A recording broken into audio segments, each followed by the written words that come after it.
if you look at the tagline, the most important part of the title of that book is not the fortune recipe. It's actually the subtitle, which is Essential Ingredients for Creating Your Best Life. And clearly I did write it from an entrepreneur's view, from a leadership perspective, from a, from all those angles. And of course, knowing what we've already said, I highly, highly value emotional fitness, mental toughness, and life mastery, and bringing the best self to your business. But if we're really going to focus on the business community and aspiring entrepreneurs, I would say, I mentioned one of them already, which is okay to do good by doing good things for others.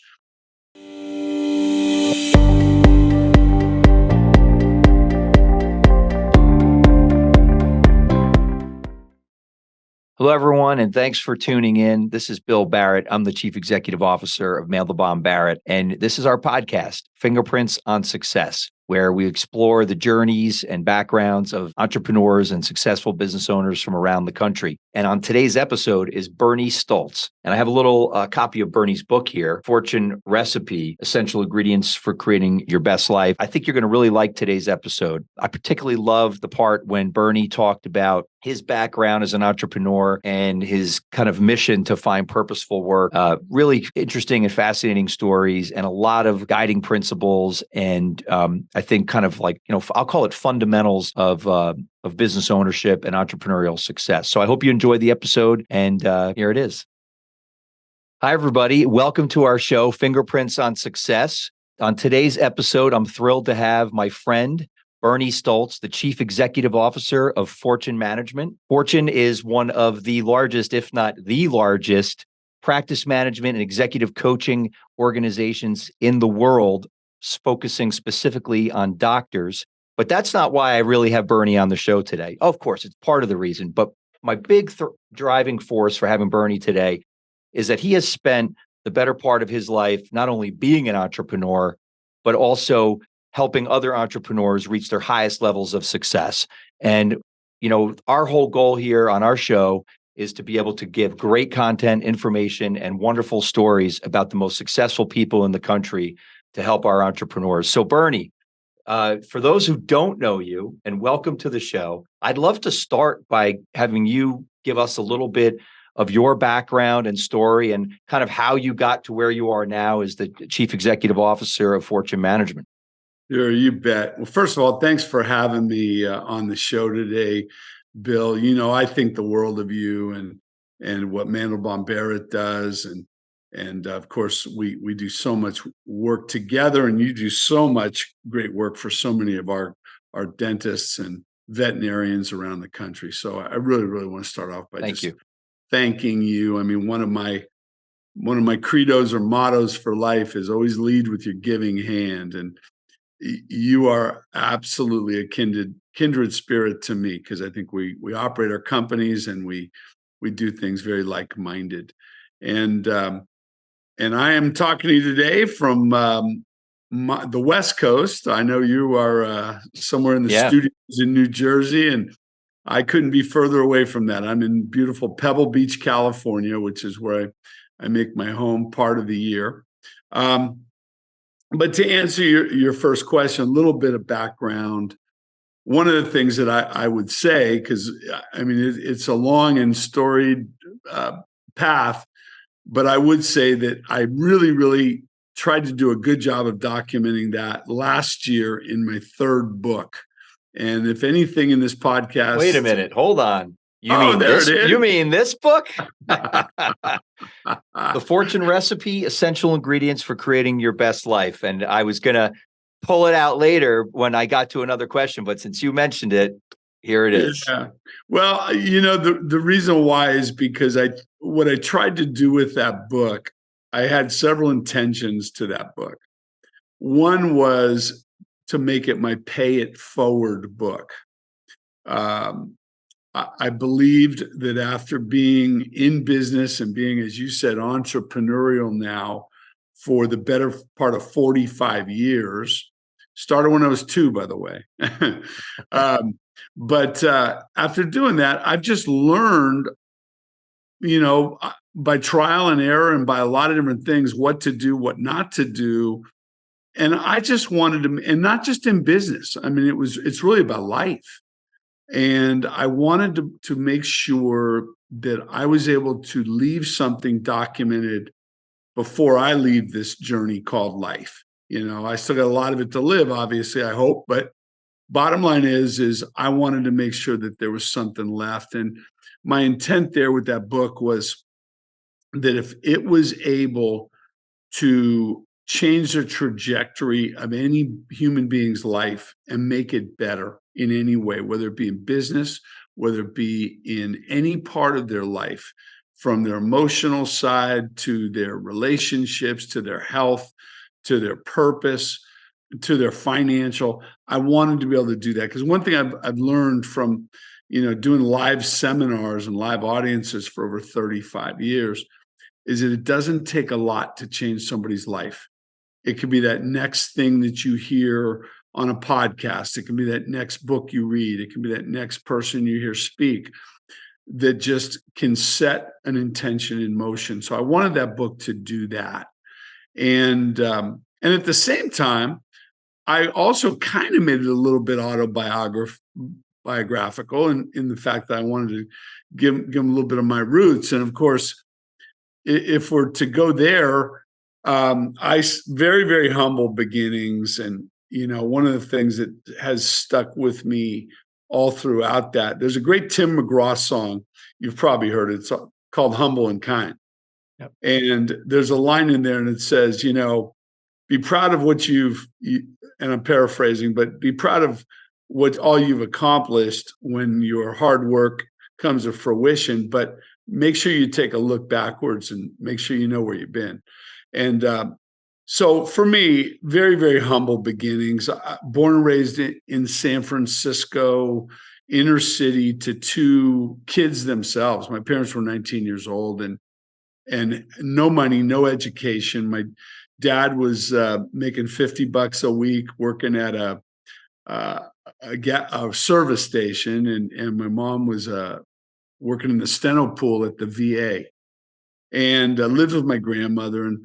And so not a lot of education or money or wealth, but there was always a lot of love in the house. I'm one of four sons, and a lot of Italian roots there, so it's all about food and love and wine and right. As you know, and yep, I sure do.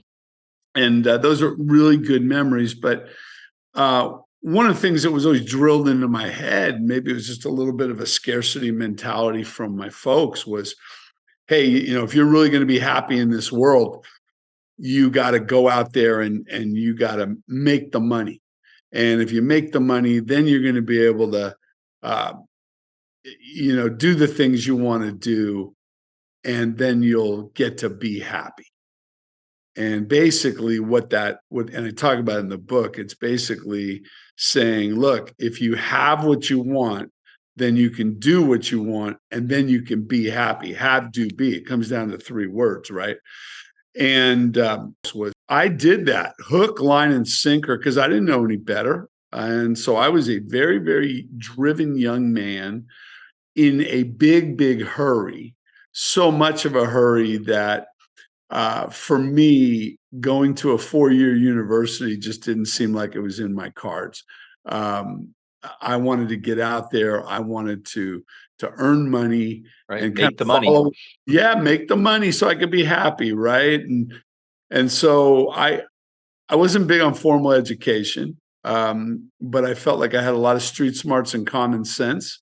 And so I created my first business, which was a very, very modest little tire store. It was actually a Goodyear tire store right outside San Francisco. And I had 2 employees, and that was my first business.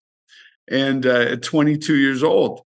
And to abbreviate the story, I'll just tell you that from the time I was 22 to the time I was 30, I really did become a serial entrepreneur.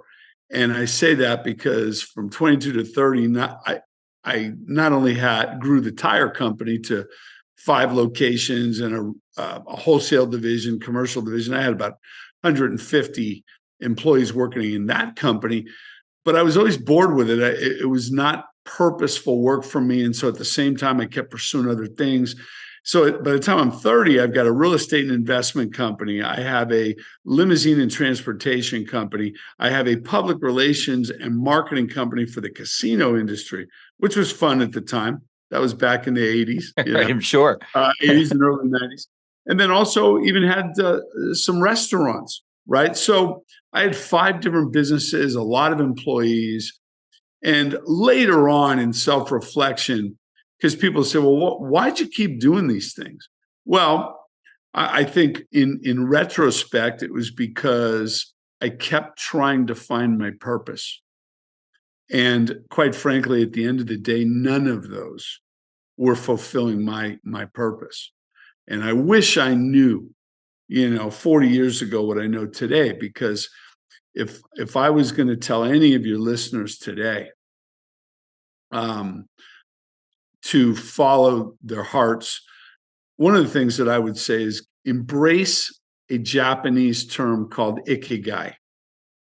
And Ikigai is really a term which really in Japanese means a way of living or a purposeful living. And really, I would challenge every one of your listeners and viewers today to be able to answer these 4 questions. Question number 1, what are you passionate and what do you love doing? What do you love doing for a career or just in life? But what really juices you? Second question is, are you good at it? Because a lot of people get excited. Like I love golf, but I'm not going to go on the PGA Tour, right? I'm not good at it. But so the first one is, what do you really love doing? And second thing is, are you really good at it? And then the third question that that Ikigai, asks you is does the world need it? And then the fourth question is, can you get paid well to do it? And the intersection, if you can say yes in anything you do, whether it's you as a prominent attorney, me as an entrepreneur, building businesses, whatever it is, but if you can check all 4 of those boxes, there's an intersection in the center of those 4. And that is your Ikigai zone. And I mean, it's been overstated, right? If you find something you love, you'll never work another day in your life. Sure. But there's got to be some structure behind that statement. And I think what it is gave it to you. So I look back at those first 5 businesses I started, and I go, well, I was always good at one thing, making money. And I was always a pretty good salesperson and influencer. But I was doing those all at the end of the day were transactional businesses, whether it was automotive or real estate or whatever, it was transactional. And that's probably why I continue to pursue a more purposeful life, a more purposeful existence. And it's one of the things as my kids, and of course my kids are grown now, they're both working in our companies. Jennifer's the president of Fortune Management now. But when they were very young, I'm going to say maybe, as long as 10, 12 years old, one thing that I would always tell them is I'd say, look, it's not appropriate for dad to ever tell you what you should do for a career. The only coaching that I would offer up is don't ever go into a business or a career where you're buying things and selling things and living on the margins in between. Because at the end of the day, it won't be purposeful. You could make really good money, but it's still transactional. Yeah. And so I encouraged them from an early age, look, I don't care. Go invent something, create something, serve, be law enforcement, be a doctor or a nurse, whatever it is, be a lawyer, but do something that serves or creates something. Don't be a middleman. Yeah. And so, that's where I was, 5 companies, early 30s, very early 30s. In fact, I was about 30 years old. And I go, I hit the wall. And it kind of pissed me off at the time because it was like I had remembered what my parents had told me early on, which was, look, if you go out and make the money, then you get to do the things you want to do, and then you get to be happy. Well, guess what? I wasn't that happy.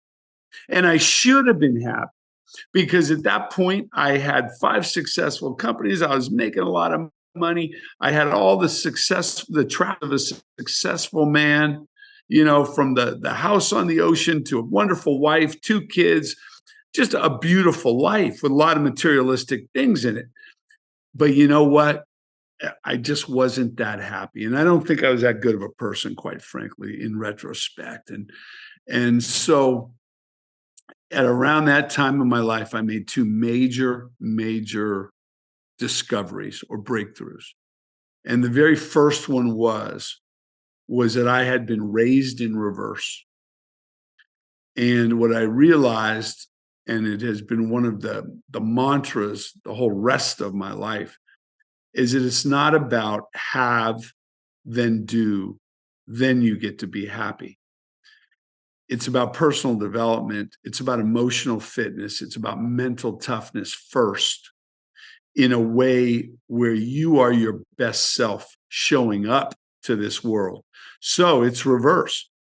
And I would tell any person in business, I'd tell any young person, I'd tell anyone going into a marriage, and in any setting, you got to be first. Then you can do good work. And then you can have whatever you want. And the world is unlimited in wealth and in great things. But you have to be first. And so I spent, in my early 30s, man, the next solid year unwinding companies, creating exit strategies, and then deciding what the hell do I want to do when I grow up? Right. Yeah. You How do you know? end up? How does a guy go from, these 5 successful businesses, and then you end up in executive coaching and transforming people's lives? Which, by the way, when you talked about transactional before, I constantly try to teach younger lawyers at my firm the difference between transactional relationships and transformational relationships, and the fundamental difference between that. So tell us, how do you end up in executive coaching, changing other people's lives? Like, what's that journey? What's the story behind that? Yeah, well, first of all, as I said, I had to go to work on myself first. And so I created exit strategies out of those companies, which is a scary thing to do when you got 2 little kids and a wife and you got bills to pay. But I had done fairly well financially and I had liquidity events. So I had the privilege to be able to take about 6 to 9 months off and just say, look, I'm going to reboot. I'm going to go to work on myself. And just decide, what do I want to do? If it was my Ikigai, what would that be? And so at that point, I said, well, I knew what I loved doing. I loved public speaking, and I was okay at it, but I wasn't great at it at the time. I was always pretty good at sales and sales training. And I always had good business acumen, and I had a lot of street smarts. And I loved the idea of helping others to really turn their dreams into their reality. So those were kind of the foundation. But again, I had to work on myself. I had to embrace something called life mastery.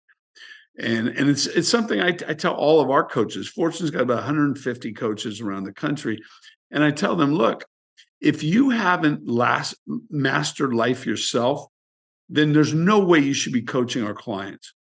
You need to walk your own talk. And life mastery means here's the good and the bad news of life mastery. The good news is you got to focus on only 6 things. Maybe the not so good news is it's got to be all 6. And it doesn't mean you got to be perfect. There's no such thing as perfect in this world. But you have to at least tap into as much potential in yourself that you can in those 6 areas. And what are those? That is emotional mastery. It's physical mastery. It is your relationship mastery, and really priding yourself on being a great communicator. I think it's spiritual mastery, and that can look different for different people. it's career mastery, which has to include power of purpose, and then it's financial mastery. And those are the six. And so I went to work on myself first, and then I saw how powerful that process could be. And so I said, well, okay, so I'm going to be a better me. And it's amazing. I tell people today, like I just talked to somebody yesterday, a young lady she's going through a divorce right now. And, she's trying to figure out what her next step is. And I said, well, the only thing I can tell you is I know you want to get back in a relationship, but what you shouldn't do is go start chasing the man or woman of your dreams. My advice to you is chase a better self. And if you chase a better self, you could be amazed at who will show up and what will show up in your life. So again, it's about who you're being in this world first. But the second distinction that I had to make there, besides being maybe, raised in reverse, was that I was not doing purposeful work. And so I said, in my second iteration of my life in entrepreneurhood, I'm going to make sure everything I do is about purposeful work. It's about understanding. There's a chapter in my new book that's titled, "It's Okay to Do Good by Doing Good Things for Others." And that's been a huge mantra. And I think it's the mantra that we teach every doctor that we work with today as well. But those two things led me to executive coaching, which is all about serving and helping people. And by the way, there's a big difference between being an executive coach or a quote unquote consultant, right? Which we don't really see ourselves at in any of my companies. But that's what led me to it. And then one thing led to another. As far as the focus, drilling down deep on dentistry and veterinary medicine and certain elements of medicine as well, which we are in today, was really that the typical doctor is really set up a little bit to fail in the fact that they have to spend a minimum of 4 years of postgraduate work to become a doctor or a dentist or whatever they are.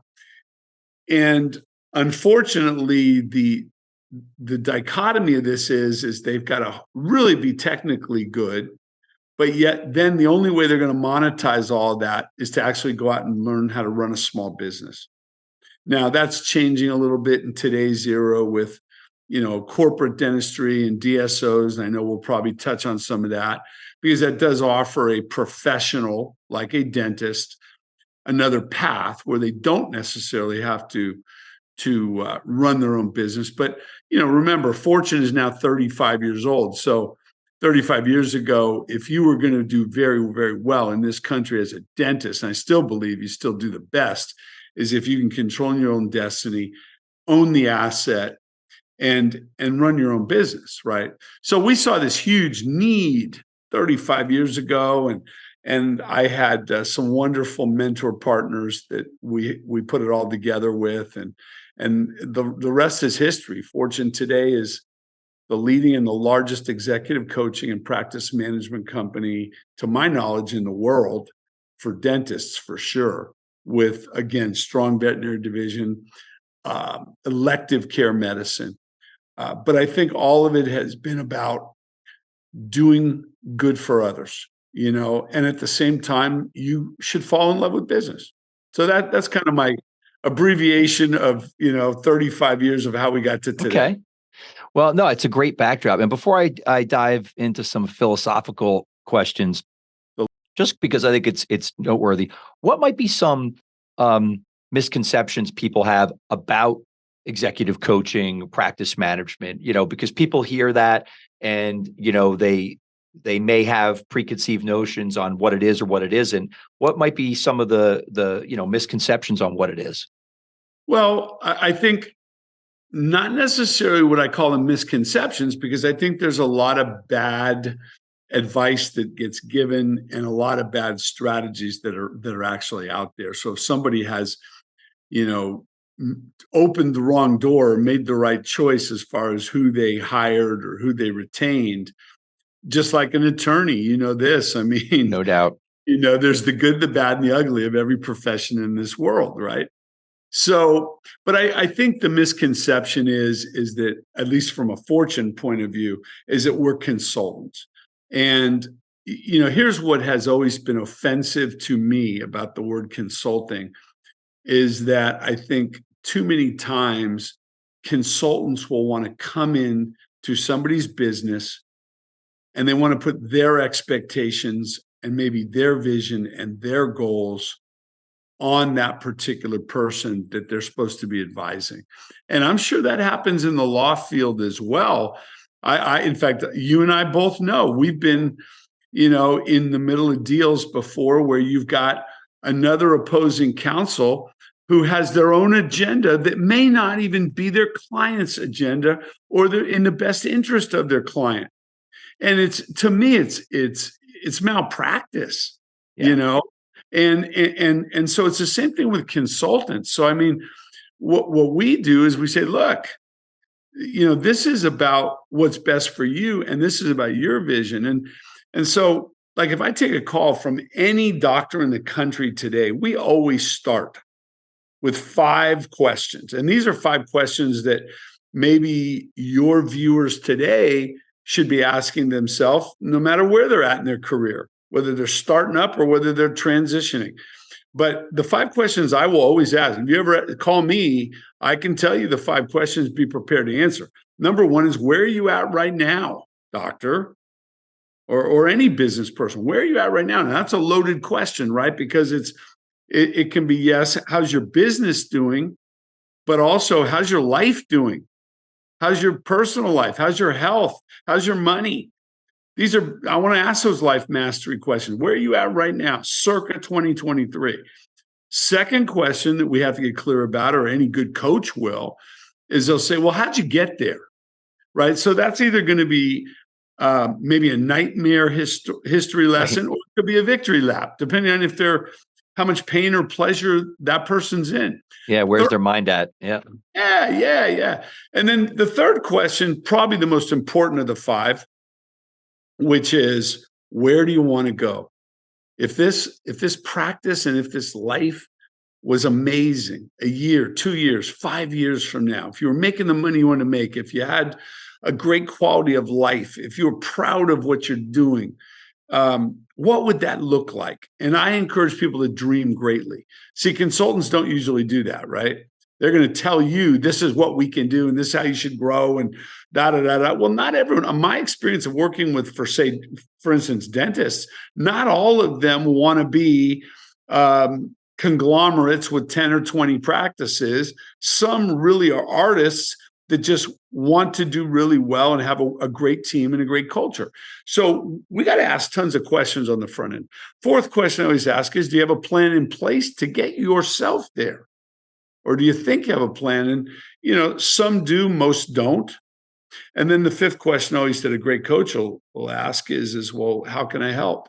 And how can you see us helping you? And what would that look like? So I think that's how a coach, by the way, is nobody that's any better than anybody else.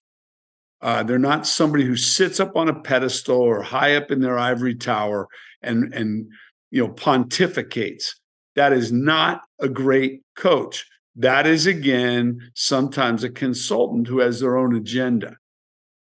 It really resonates with me too, because as a professional, when you're rendering advice, it's interesting how often attorneys will start telling a client what they think they should do, right? Like right away, they'll think they have the answers. I've always started similarly with, what's your ideal outcome? How can I start advising you, right, if I don't know your ideal outcome, which might not be exactly what I think the ideal outcome is. So it's interesting how aligned that is culturally or philosophically, and it makes sense. But isn't it interesting how many people, in whether it's executive coaching, law, or any other profession, start with what they think someone should do instead of what the person's ideal outcome is? kind of interesting. Well, exactly. And again, like one thing that you and I have in common also is things like practice transitions or even estate planning. So you've got a lot of quote unquote money managers out there, wealth advisors. Again, there's going to be two different types. There's going to be one that's going to sit down ahead of time and say, look, what do you want your lifestyle to look like at 65, 70, 80 years old? And what do you want the outcome? What do you want that to be? And there's going to be other people who are going to sell you products or things like that. That was one of the reasons why we created Sequoia now 25 years ago, is because I got tired of watching, financial planners and money managers be consultants instead of good coaches. So I think it's in every profession. And yeah, for sure it's in law, because I have seen way too many, and you have too, that will just, the client brings them on and then they hijack the destination is the easiest way I can say it. Yeah. Yeah. Well, listen, I always joke and say that thank God for those attorneys, because that's they automatically distinguish you before you even get started. But let me shift gears on you. So I wanted to go back to the book, The Fortune Recipe. Not just because you're my guest today and not just because you're a dear friend. I thought it was one of the best books of its type that I've read, and it has a lot of amazing content. So what I'm going to do is kind of put you on the spot a little bit, and a little bit for the listeners and those watching. There's a lot of guiding principles in this book. My experience, again, now I've been representing for about 25 years now, entrepreneurs and closely held business owners of all types, including, as you know, many doctors, but in all areas. And I always feel like there's certain guiding principles that people work by, live by, manage by, that are somehow, even if they don't know they're actually doing it, or that they're, it's their mindset, that are kind of woven through their success. So if you had to only choose one from life or the book, but probably based on how great the book is, it's in here. But if there's only one guiding principle that you would tell our entrepreneurs out there that are listening, that, in terms of a guiding principle for success that you think is out there, what is it, and why do you think it's the most important one? Wow, you are putting me on the spot with just one, because the way I wrote that book was a collection of about 50 guiding principles. I know that. That's why I did this to you.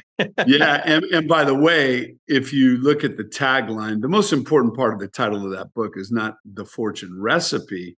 It's actually the subtitle, which is Essential Ingredients for Creating Your Best Life. And clearly I did write it from an entrepreneur's view, from a leadership perspective, from a, from all those angles. And of course, knowing what we've already said, I highly, highly value emotional fitness, mental toughness, and life mastery, and bringing the best self to your business. But if we're really going to focus on the business community and aspiring entrepreneurs, I would say, I mentioned one of them already, which is okay to do good by doing good things for others. But let me direct it to a different chapter, which is win-win. Win-win. I don't care what business you're in. If you can put yourself in a mindset, and by the way, there's a lot behind the conversation win-win. And there's a whole chapter in the book on it. But I think if anything has helped me more and helped me build a good reputation, by the way, and not burned bridges and never screwed anybody over, it was the concept of win-win. Because for you to really embrace that, there's so many behaviors you have to take to do that. First of all, you got to be willing to live in an abundant mindset. You got to believe that opportunity is everywhere if you're willing to look, and that it's blue ocean out there. That will cause you to look to win-win. I think the other thing is if you know that you're always going to operate from win-win, then you also refuse the opposite, which is playing a zero-sum game. And let me tell you, there's a lot of people in business who are running companies, large and small today, who cannot get over this zero-sum game mentality. They believe that their competitor or their employees or the customer or whoever else, but somebody's got to lose for them to be more profitable. And that is such a horrible, horrible mindset. You and I know, because we have worked so much on transitions and sales and partnerships and a lot of legal work we've done together. Sure. And you know now, we at Fortune will not put our name on something if it's clearly win-lose. I will tell our clients, our own clients that we represent, I go, look, if you want us to set this deal up so that there's a clear-cut loser on the other side of this, I don't want in. I'm out. I won't put my name on it. And I won't put our company's good name on it. So, and the reason, and they'll say, well, you represent me. And I'll say, yeah, but it doesn't have to be that way. In other words, you're better off creating a business, a relationship, and it's the same internal in your company too. In other words, I don't want my employees or our partners at Fortune or any of my companies, I don't want them playing a zero-sum game with me, and I don't want to play a zero-sum game with them too. I want to say, look, a high tide raises all ships in the ocean, right? Or in the harbor. And so it's got to be with the people on the inside of your organization. It's got to be with your customers. It's got to be with your competitors. It's got to be wherever you go. I think if you, by the way, you're hearing my wife's skeleton making noise in the background here. It's Halloween, right? Halloween, get ready. Yeah. And I just clapped my hands, which triggered it. But I think if there's one principle, it's lead with your giving hand. It's always be willing to do good for others. I just think if you were to build any organization in the world on that, you're not going to be far from good. Yeah. Well, I think it's a great answer. I was curious which one you were going to come up with, because there are so many great pearls of wisdom in here. And I couldn't agree more. Bill, here's what I do. I come up with a different one with every podcast. So that was the one thing. No, I'm kidding. Okay. I'm joking. Well, no, I think that is paramount. I mean, I think there's a ton of them because, like I said, I really think it's the culmination. If someone was to take all 50 of those principles and really like baking a cake, used it as a recipe, which is what the subtitle is, or the title of the book is, I think it can only do good for people. Yeah. Well, when you talk about win-win too, you made me think of a story, and because you said a couple of things too, one of which was it goes to your own reputation, what people think of you, just the respect that you have from others. It's not just clients, it's or customers, it's in the community itself. It's people that are at the other side of the table. And it struck me, I remember having a transaction with an attorney, and the guy was older than I am. And he said, "Oh, is Mr. Mandelbaum still practicing?" My mentor, Barry Mandelbaum. And I said, "Yeah, he's still very actively practicing." And he says, 35 years ago. Now here's a guy, 35 years ago, he had one transaction with him, and it was a real estate transaction. And he said, "Oh, I'll never forget that guy. He's one of the greatest lawyers, one of the nicest people. And, he had all the leverage on this transaction. And I was a young lawyer and I didn't know very much. And I was going to be eaten alive by this guy.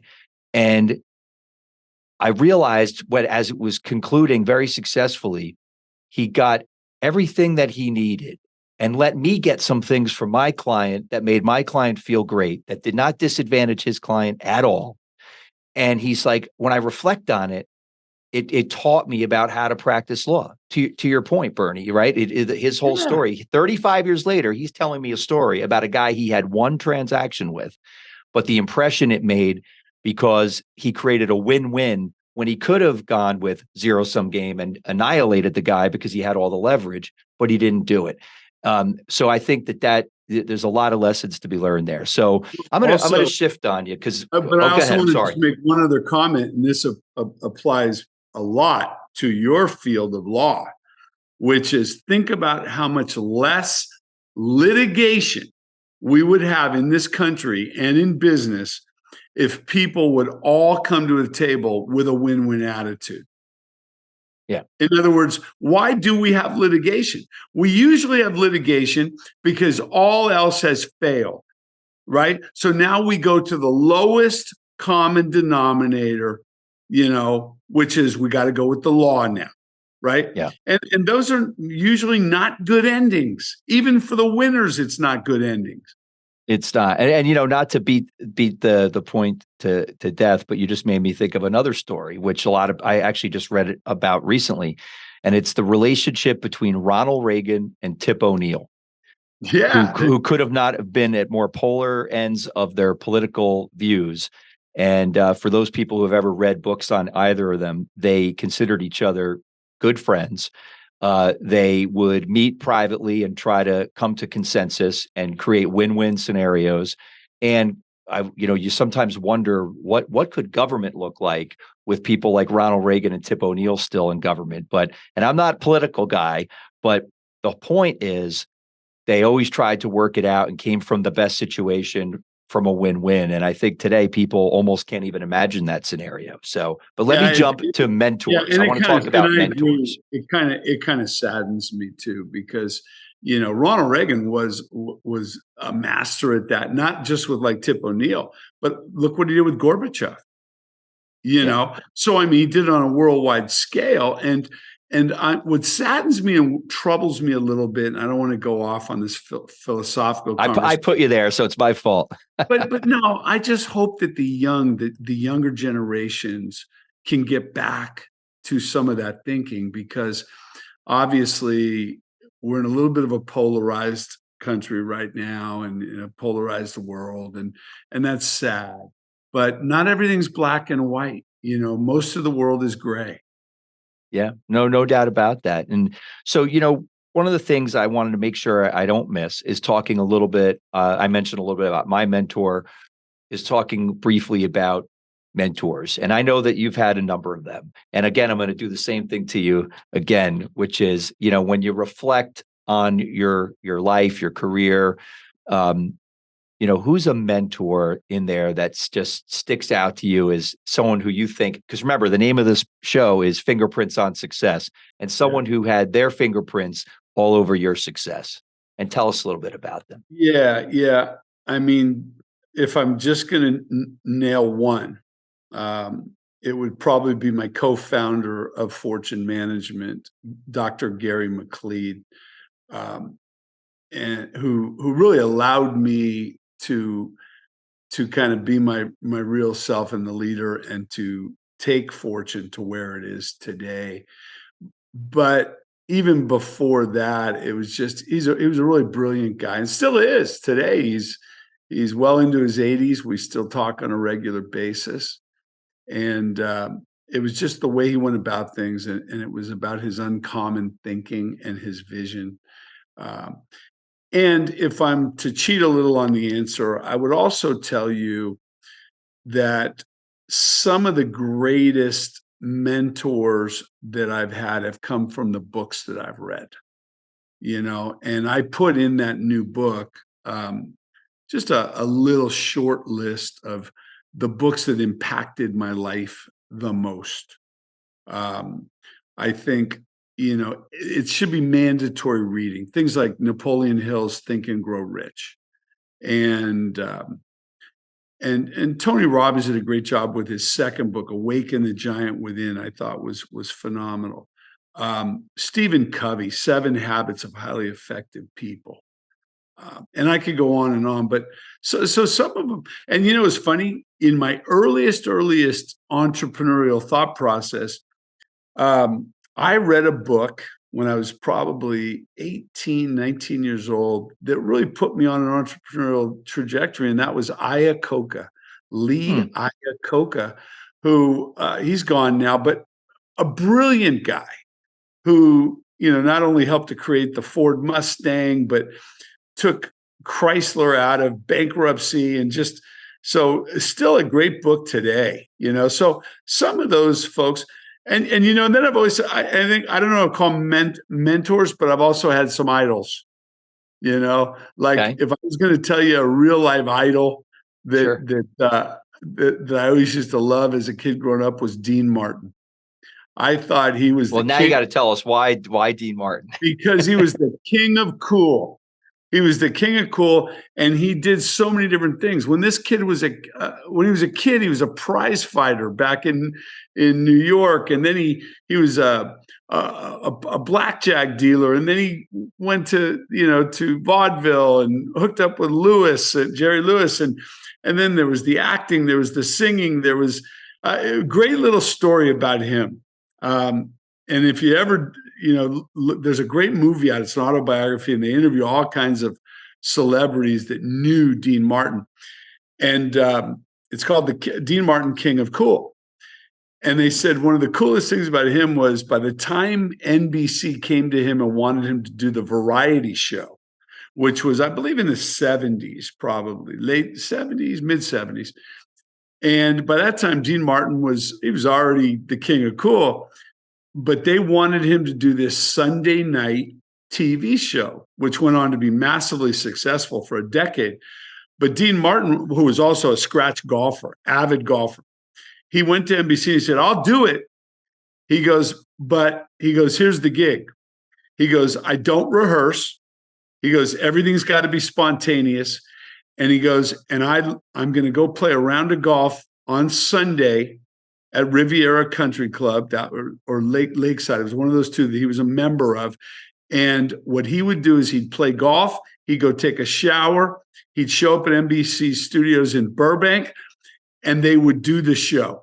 And so if you ever go back and look at that TV show, he never rehearsed, never did it. All it was ad lib. Now everybody around him, his guests, his cast, his orchestra, everything else, they rehearsed all week. But Dean Martin never did. And it was some of the most spontaneous comedy. And he'd crack up, he'd screw up, he'd do all kinds of things. And, that's been kind of one of my mantras for whenever I've done, and I do, obviously, I've done a ton of public speaking. I'm very comfortable in front of a room, but I don't rehearse. I think sometimes PowerPoint these days is a hindrance to me, but I always respected that guy for that. Well, I take the same approach to this podcast, so hopefully it's not obvious. Because you don't want to quash the natural conversation. So, Bernie, next question for you. Right now, entrepreneurs that are out there listening to our podcast are always trying to think about what's something that's the next thing to be concerned about, the next thing to be navigating or working through, or something maybe that you see already that you're dealing with, that your company's dealing with, that you might share with our folks out there to give them a sense of something that, is on your mind as the CEO of a very entrepreneurial company? Yeah, I'll give you maybe two or three, and I'm going to preface it by also pointing out there is a Chinese symbol that absolutely represents danger, but at the same time represents opportunity. So any great entrepreneur, and again, this is why no matter what we talk about, whatever we talk about, if we want to talk about the problem or the danger, it's just after you've been at things for a while, like you and I have, everything just becomes another one of those, right? You learn to not get too high, too low on any of these things. But I think that when I talk about that stuff, that in itself comes back to emotional fitness and mental toughness. And people will watch the leaders of organizations when there's times of crisis. I've always said that anybody can manage a situation, whether it be a country, a company, whatever it is. I think you can manage things when things are going okay or they're stable. But where real leadership needs to show up is when all hell is breaking loose, when interest rates are now at 8% in this country, or when you've got countries at war or terrorism or other things. That's when real leaders have to appear. Now, if I'm going to dive down a little deeper as most of your listeners, but maybe your listeners don't know, but Fortune as an organization, which really has at any given time about 1,200 dental practices under management, we stand for the preservation of private practitioner dentistry in this country. And the reason I think that is something that needs to be front and center is not just because of private equity and DSOs coming into play, into their space, but it's bigger than that. And the bigger than that is that it's about standard of care, and it's part of our healthcare sector of our economy. And I can speak first person to this. I remember when my wife and I had just gotten married. We're going to have our 40th wedding anniversary next year. When we first got married, she was a practice administrator for 4 very prominent cardiologists and internal medicine folks in San Francisco. And these men and women were at the top of their game. I mean, one of them pioneered the roto blade. Another one was on the pioneer team for the angioplast, cutting edge medicine. And these folks 40 years ago were probably making 7 figures a year for practicing medicine. Now, the good and the bad of that. The good is they lived great lives, and they still are, most of them are still living today, and I know them.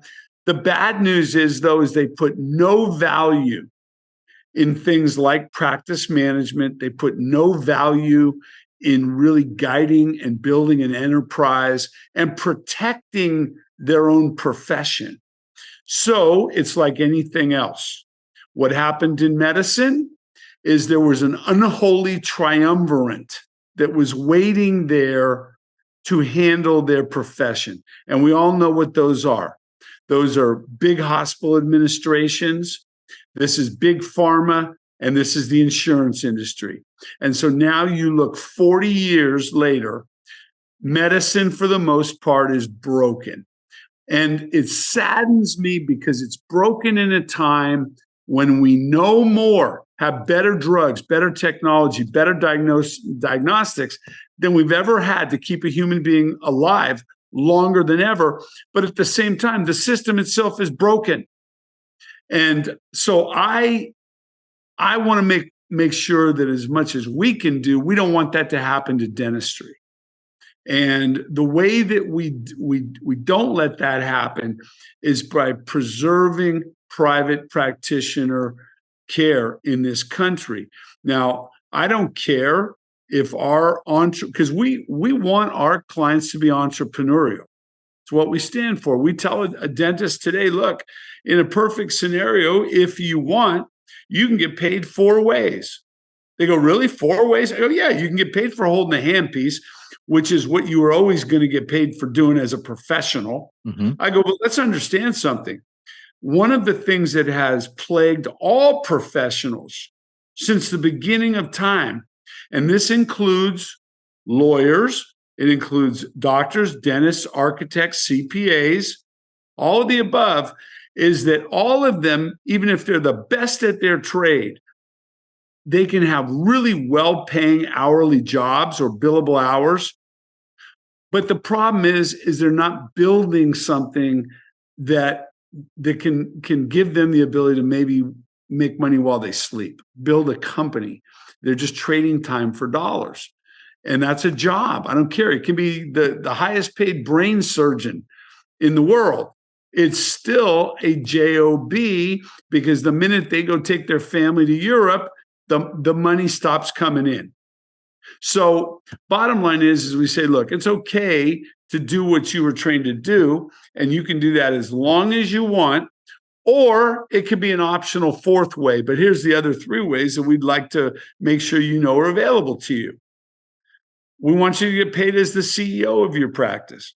We want you to get paid as the investor or shareholder of your practice.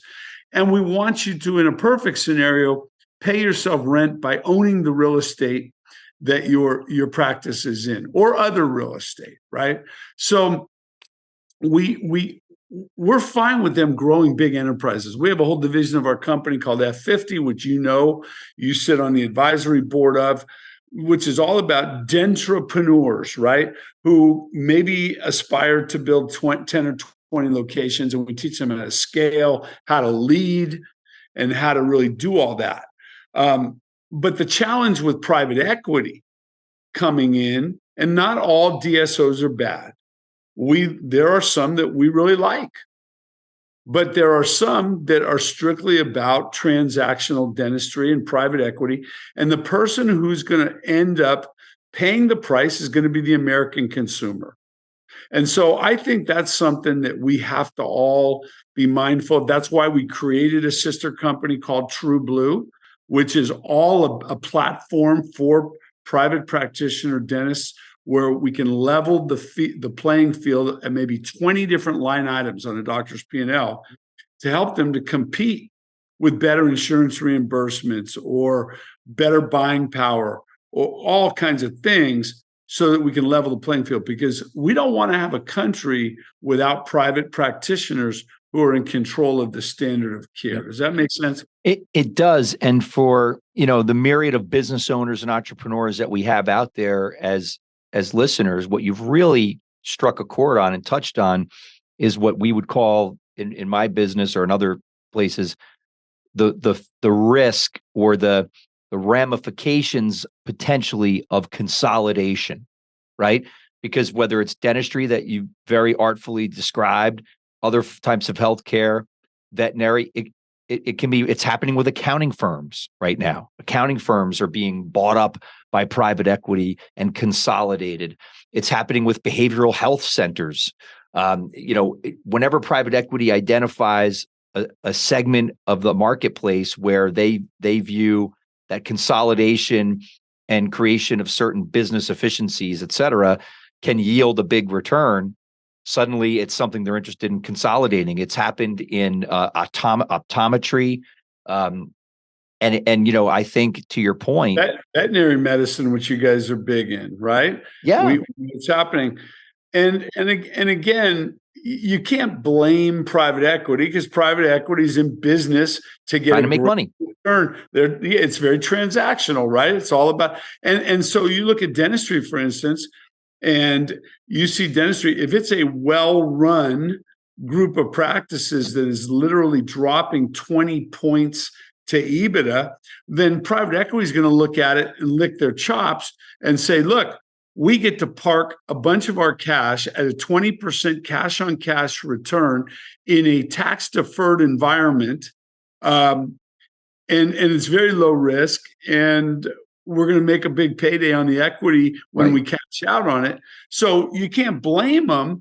But at the same time, that leads me to the second concern I have right now. The second concern I have is because of the interest rates. What we're seeing now is so many of these doctors who were successful private practitioners who have now drank the Kool-Aid, sold their practices, and then reinvested their money back into these private equity firms on the promise that they were going to get recapitalization events, and also on the promise that they were hooking their card to a successful organization. Well, here's what happened, or what is happening as we speak. You've got a lot of, not so much the private equities that were sitting on a ton of cash and don't have any debt, but unfortunately, what started happening about 5 years ago is you had a lot of greed factor being driving individuals who did not have private equity behind them, who were going out and borrowing large sums of money at variable rates. Okay, so now we've got an 8%. I mean, I can tell, I'm not going to mention names, but I know of one right now where they went out and they borrowed a ton of money to consolidate about 60 practices from private practitioners. And now they've got variable rate money, and this thing is it's going to implode. And it's not just one, there's a whole sector of these DSOs. And this is really, to be honest with you, it's not being talked about yet too much. Yeah. But it's going to happen. And I know you're going to see it. And we're going to have to go in and probably pick up the pieces. And the people I'm concerned about are either former clients or great doctors who thought that they were really going to have a great end of their career, who have now are going to have some problems. Yeah. So those are concerns I have.